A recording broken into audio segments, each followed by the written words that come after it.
英語聞き流しリスニング、英語テキストと MP3 ダウンロード、その他の物語はホームページからお聞きいただけます。88thpp.com 88thpp.com Chapter 17 How the Balloon Was Launched. For 3 days Dorothy heard nothing from Oz. These were sad days for the little girl, although her friends were all quite happy and contented. The Scarecrow told them there were wonderful thoughts in his head, but he would not say what they were because he knew no one could understand them but himself. When the Tin Woodman walked about he felt his heart rattling around in his breast, and he told Dorothy he had discovered it to be a kinder and more tender heart than the one he had owned when he was made of flesh. The Lion declared he was afraid of nothing on earth, and would gladly face an army or a dozen of the fierce Kalidas. Thus each of the little party was satisfied except Dorothy, who longed more than ever to get back to Kansas. On the 4th day, to her great joy, Oz sent for her, and when she entered the throne room he greeted her pleasantly. "Sit down, my dear, I think I have found the way to get you out of this country." "And back to Kansas?" she asked eagerly. "Well, I'm not sure about Kansas," said Oz, "for I haven't the faintest notion which way it lies. But the first thing to do is to cross the desert, and then it should be easy to find your way home." "How can I cross the desert?" she inquired. "Well, I'll tell you what I think," said the little man. "You see, when I came to this country it was in a balloon. You also came through the air, being carried by a cyclone. So I believe the best way to get across the desert will be through the air. Now, it is quite beyond my powers to make a cyclone, but I've been thinking the matter over, and I believe I can make a balloon." "How?" asked Dorothy. "A balloon," said Oz, "is made of silk, which is coated with glue to keep the gas in it. I have plenty of silk in the palace, so it will be no trouble to make the balloon. But in all this country there is no gas to fill the balloon with, to make it float."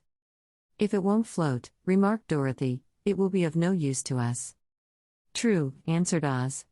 "But there is another way to make it float, which is to fill it with hot air. Hot air isn't as good as gas, for if the air should get cold the balloon would come down in the desert, and we should be lost." "We," exclaimed the girl. "Are you going with me?" "Yes, of course," replied Oz. "I'm tired of being such a humbug. If I should go out of this palace my people would soon discover I am not a wizard, and then they would be vexed with me for having deceived them. So I have to stay shut up in these rooms all day, and it gets tiresome. I'd much rather go back to Kansas with you and be in a circus again." "I shall be glad to have your company," said Dorothy. "Thank you," he answered. "Now, if you will help me sew the silk together, we will begin to work on our balloon." So Dorothy took a needle and thread, and as fast as Oz cut the strips of silk into proper shape the girl sewed them neatly together. First there was a strip of light green silk, then a strip of dark green and then a strip of emerald green, for Oz had a fancy to make the balloon in different shades of the color about them. It took 3 days to sew all the strips together, but when it was finished they had a big bag of green silk more than 20 feet long. Then Oz painted it on the inside with a coat of thin glue, to make it airtight, after which he announced that the balloon was ready. "But we must have a basket to ride in," he said. So he sent the soldier with the green whiskers for a big clothes basket, which he fastened with many ropes to the bottom of the balloon. When it was all ready, Oz sent word to his people that he was going to make a visit to a great brother wizard who lived in the clouds. The news spread rapidly throughout the city and everyone came to see the wonderful sight. Oz ordered the balloon carried out in front of the palace, and the people gazed upon it with much curiosity. The Tin Woodman had chopped a big pile of wood, and now he made a fire of it, and Oz held the bottom of the balloon over the fire so that the hot air that arose from it would be caught in the silken bag. Gradually the balloon swelled out and rose into the air, until finally the basket just touched the ground. Then Oz got into the basket and said to all the people in a loud voice, "I am now going away to make a visit. While I am gone the Scarecrow will rule over you. I command you to obey him as you would me." The balloon was by this time tugging hard at the rope that held it to the ground, for the air within it was hot, and this made it so much lighter in weight than the air without that it pulled hard to rise into the sky. "Come, Dorothy," cried the wizard. "Hurry up, or the balloon will fly away." "I can't find Toto anywhere," replied Dorothy, who did not wish to leave her little dog behind. Toto had run into the crowd to bark at a kitten, and Dorothy at last found him. She picked him up and ran towards the balloon. She was within a few steps of it, and Oz was holding out his hands to help her into the basket, when, crack, went the ropes, and the balloon rose into the air without her. "Come back!" she screamed. "I want to go, too."